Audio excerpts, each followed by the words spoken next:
Time is inexorable, but there are places that seem to defy it. Palaces that have survived the centuries, preserving their beauty and grandeur. In this film, we will travel around the world to see the oldest, functioning and open to the public palaces.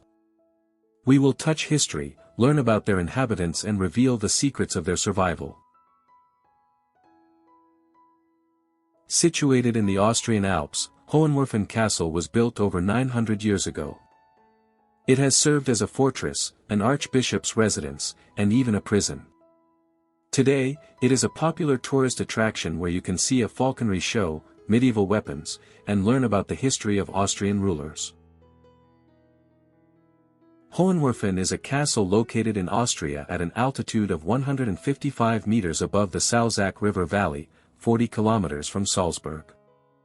The lands of Salzburg are located in the center of a large valley. From the south, it is surrounded by two massive mountain ranges, which create a natural barrier for any traveler or conqueror. The only way to cross the mountains is the Lug Pass, which was a strategic place for the defense of the Salzburg lands for many centuries. For more than 10 centuries, a mighty castle fortress has stood on a high hill in the Salzach River Valley, one of the best preserved buildings of the late Middle Ages in Austria. The first mention of the fortress dates back to 1077. The decision to build a castle on top of a mountain in the Salzach River Valley was made by Prince Archbishop Gebhard of Salzburg in the 11th century. He planned to build a defensive structure near the town of Werfen to protect the Lug Pass, the only place in the mountains through which conquerors could penetrate. It guarded the only possible passage through the mountains in these parts. However, it was not the enemies who took the castle, but its own peasants, who staged a peasant war at the beginning of the 16th century. Unlike its more famous brother, the Hohensalzburg fortress, Hohenwerfen could not withstand the siege and surrendered, and marauding peasants destroyed it to the ground. The rebellion, however, did not last long, and the castle was rebuilt anew by the peasants themselves, as punishment for what they had done and in a new style, which has survived to this day. The castle was captured for the second time by Napoleon. However, unlike the peasants, the French army did not destroy the castle, but simply limited itself to taking away all the weapons from here. Throughout the 19th century, the castle passed from one private owner to another, and in the 20th century it returned to state ownership and began to be used as a training camp for the local police. Hohenwerfen became a museum only in 1987. The building was originally made of simple wooden structures and was constantly rebuilt over the years. It was not until the 15th century that the castle reached the size and appearance that is well known today. Over the centuries, the castle has had many owners and has been used as a defensive complex, a prison, a hunting lodge, and a Nazi military training center. Only since 1987 has the castle fortress become a tourist attraction. Today, Hohenwerfen Castle has been converted into a museum. Tourists can visit it from March to November. Getting to the castle is no problem. Despite the fact that the fortress is located high in the mountains, the Austrian authorities have organized a special funicular. The funicular will take you up to the castle in just 15 minutes. However, you will have to pay extra for this pleasure. Only walking is free.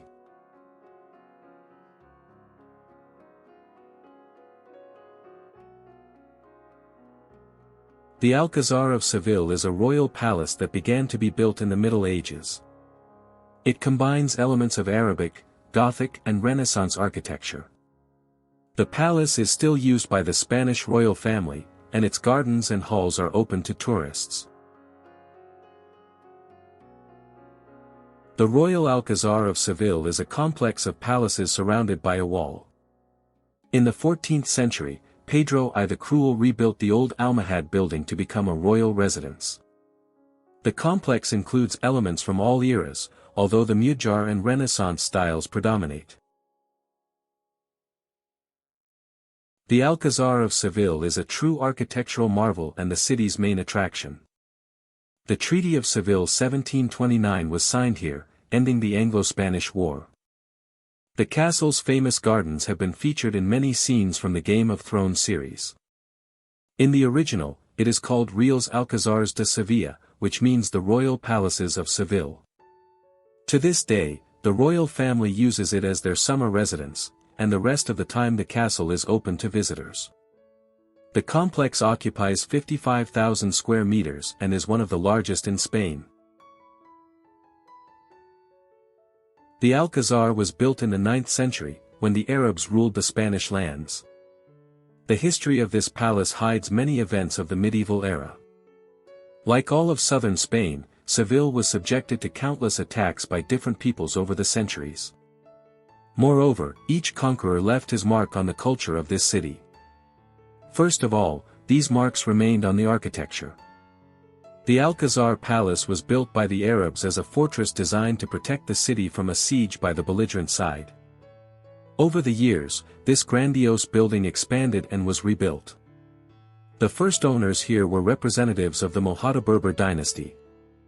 At that time, the palace was called Al-Mubarak. However, the appearance of the palace, which has survived to this day, more closely preserves the features of the architecture of 1364. It was at that time that the palace complex was rebuilt on the ruins of Muslim buildings for King Pedro I. The Spaniards called this monarch cruel and fair.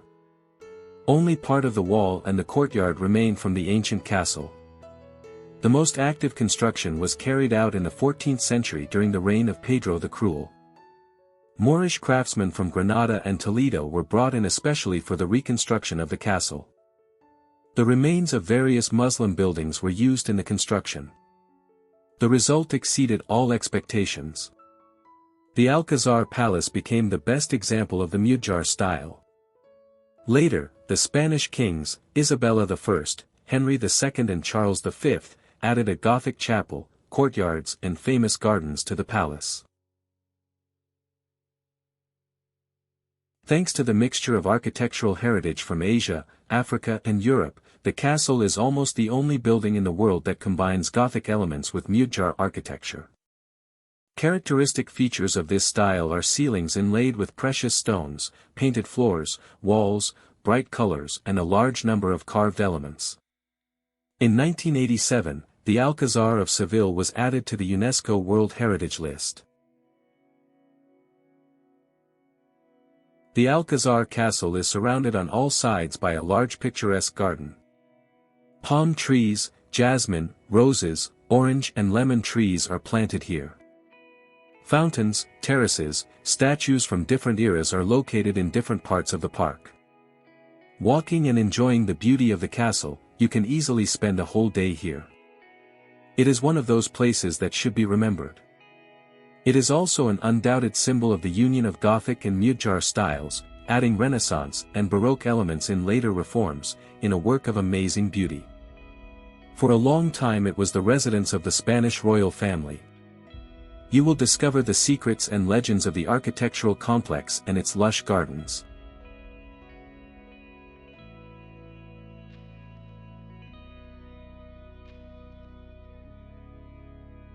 Windsor Castle is the largest inhabited castle in the world and one of the main residences of the British Crown.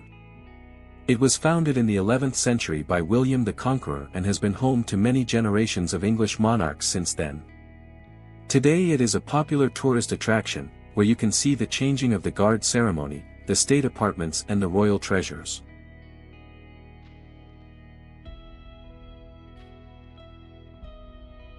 Windsor Castle is still the active residence of the British royal family and is listed in the Guinness Book of Records as the largest inhabited castle in the world. Over 900 years, 39 royals have lived here with their families and retinues. Today, about 500 people live and work here permanently, and heads of state regularly come here on official visits. Despite the fact that world-class issues are decided here, the doors are open to tourists 5 days a week.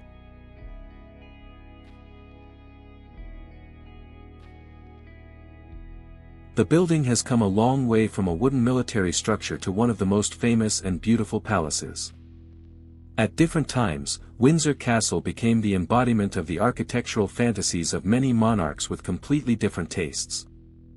It changed almost throughout its entire history, experiencing the influence of a variety of styles from medieval Romanticism to Neo-Gothic.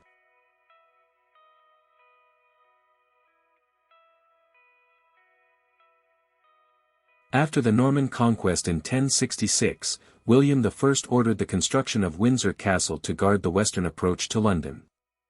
The construction lasted 16 years. Initially, the castle walls were made of wood, but at the end of the 12th century they were replaced with stone. And by the end of the century, a similar wall was erected near the western slope of the hill, where the lower court is now located. Later, all these buildings were repeatedly rebuilt, but the layout itself has survived to this day, 2 four-cornered buildings courtyards, and a round tower on a hill in the middle. Despite the fact that Windsor Castle was already completely stone in the first half of the 12th century, until the reign of Edward III, who ascended the throne in 1327, the building was not a full-fledged residence of the royal family. From 1350 to 1377, Edward III spent an unprecedented amount of money on reconstruction. He decided to make Windsor Castle the new Camelot. Here he founded a new knightly order, the Order of the Garter. It was under Edward III that the Chapel of St.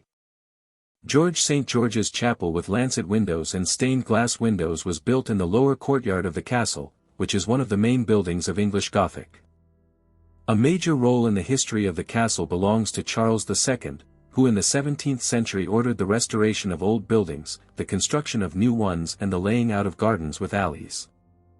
After his death, the country residence was abandoned until George III ascended the throne at the beginning of the 19th century and entrusted the restoration of the castle to the architect James Wyatt.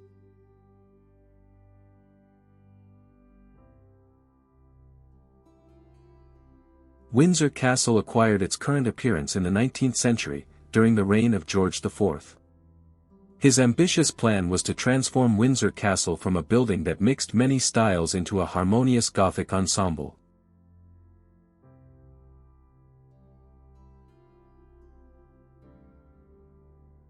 And finally, the last major restoration of Windsor Castle was dictated not by a conceptual idea, but by necessity after a major fire in 1992.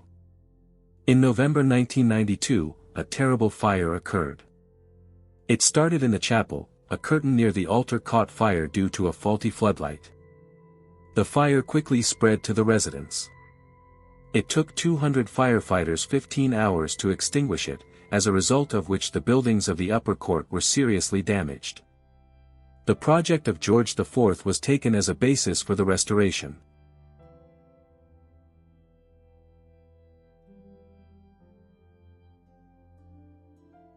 Today, Windsor Castle is not a museum, it still houses one of the royal family's residences. When members of the Windsor dynasty are in the castle, visitors are not allowed in, but on other days, most of the grounds are open to the public. Every year, Windsor Castle, which occupies about 5 hectares, is visited by more than 1 million tourists. And this is not surprising, because the castle is an architectural symbol of the greatness of the British monarchy and the inviolability of its traditions. A special pleasure from visiting Windsor Castle, one of the 7 royal palaces in Great Britain, will be given by a walk through the surrounding park with its marble paths, rare trees and fountains.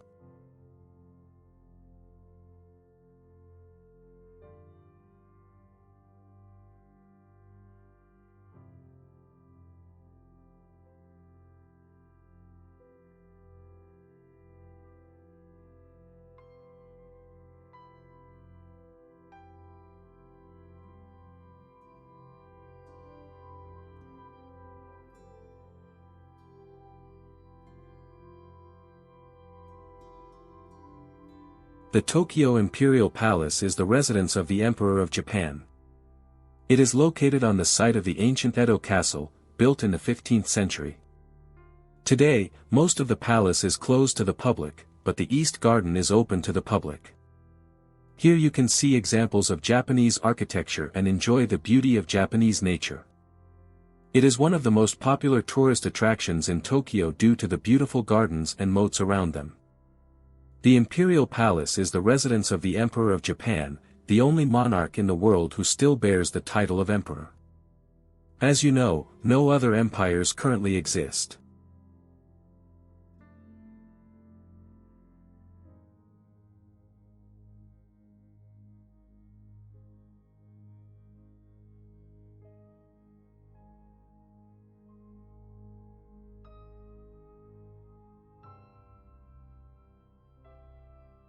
In the center of Tokyo, hidden in the dense greenery of trees, surrounded by canals, moats and ancient walls, is the Palace of the Emperor of Japan.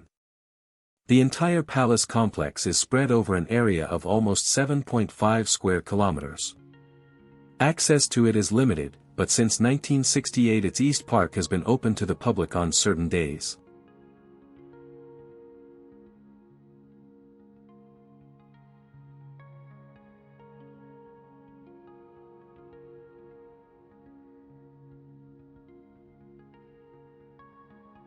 The grounds of the Tokyo Imperial Palace include abundant natural beauty, although it is surrounded by high-rise buildings in the sophisticated Marunouchi business district. Running and cycling around the Tokyo Imperial Palace are popular activities among Japanese and foreign travelers. The Tokyo Imperial Palace is also known for its accessibility, as it is located near Tokyo Station.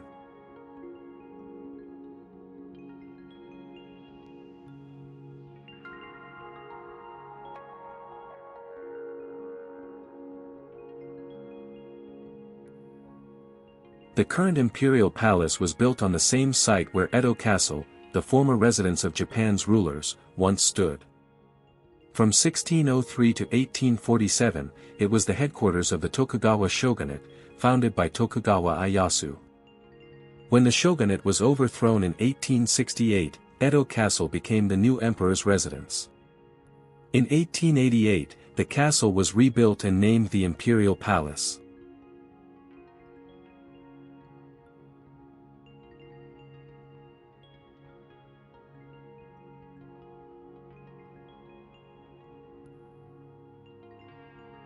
Since the Japanese tradition of building from wood, they were often subject to fires. Thus, in the 19th century, the dominant feature of the castle complex, a 5-story tower 51 m high, burned down. The last fire after the bombings in World War II caused significant damage to numerous buildings of the palace. The palace was restored again by 1968, although construction work continued until the mid-90s. The palace complex, rebuilt after the war, mainly retained the Japanese style, but some buildings acquired a European look and were made of concrete.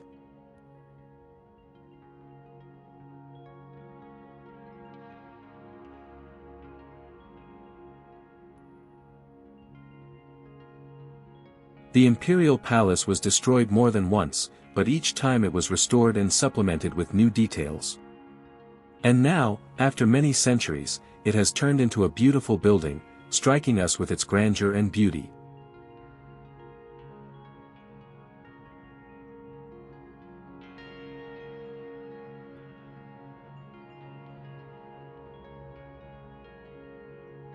The palace is surrounded on all sides by a 2-meter thick wall.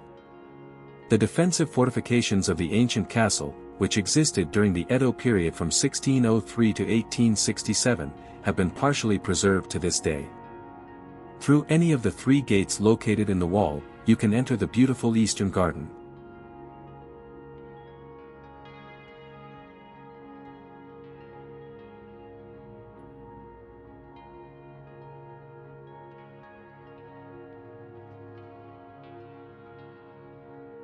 The east gardens of the Imperial Palace are always open and freely accessible to tourists and locals from 9 a.m. to 3 p.m. on Tuesdays, Wednesdays, Saturdays, Sundays, and national holidays, although sometimes, if necessary, access to the park is closed during these hours. Entry to the park is free. The inner chambers of the palace are reached via the double Nijibashi Bridge.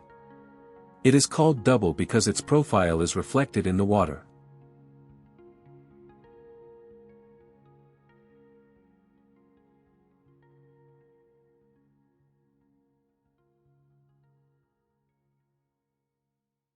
The Eastern Gardens also house the Imperial Museum of Art, where you can see more than 10,000 paintings and works of art that have been passed down from generation to generation.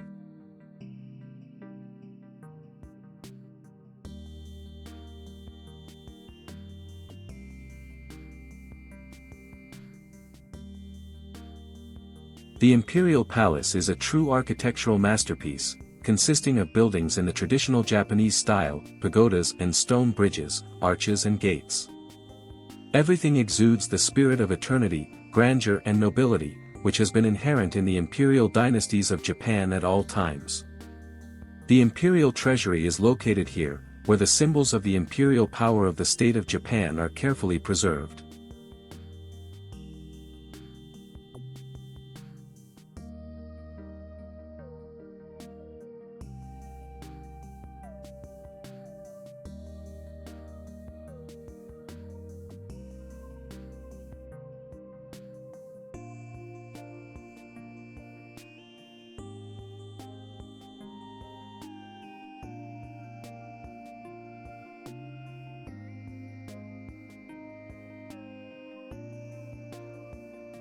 These living stones.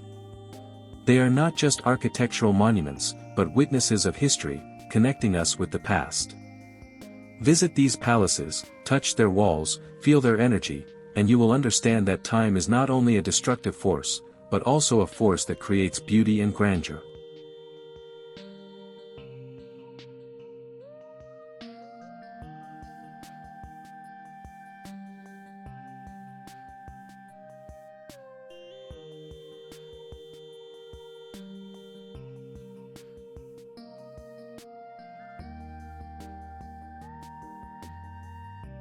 There are so many stories in the world waiting to be told. These palaces are just the beginning of your journey through time. Discover these living monuments of architecture and create your own unforgettable memories.